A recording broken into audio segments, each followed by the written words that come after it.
حیدرآباد میں اسٹوڈنٹ کا بڑا پروٹیسٹ، جنتر منتر مظاہرین سے اظہار یکجہتی، دہلی پولیس کی مبینہ لاٹھی چارج کی مذمت۔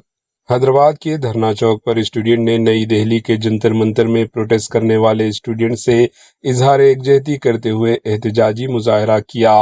مظاہرین نے الزام عائد کیا کہ دہلی پولیس نے پروٹیسٹ کے دوران لاٹھی چارج کیا، جس میں کئی اسٹوڈنٹ زخمی ہوئے، جس میں خاتون لیڈیز اسٹوڈنٹ کے ساتھ زیادتی کی۔ احتجاج میں شریک اسٹوڈنٹ نے اس واقعے کی سخت الفاظ میں مذمت کرتے ہوئے زخمیوں کو فوری انصاف فراہم کرنے کا مطالبہ کیا۔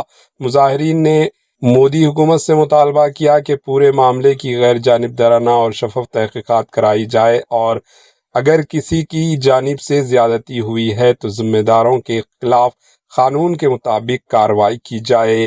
احتجاج کے دوران اسٹوڈنٹ نے پلے کارڈز اٹھائے، نعرے لگائے اور کہا کہ جمہوری طریقے سے احتجاج کرنا ہر شہری کا حق ہے، جس کا احترام کیا جانا چاہیے۔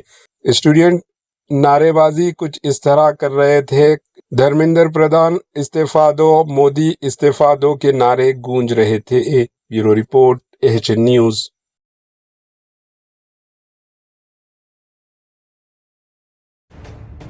AHN نیوز کے YouTube چینل کو سبسکرائب کریں اور بیل آئیکن کو دبانا نہ بھولیں تاکہ آپ کو ہر نئی آنے والی ویڈیو کا نوٹیفیکیشن بر وقت مل سکے۔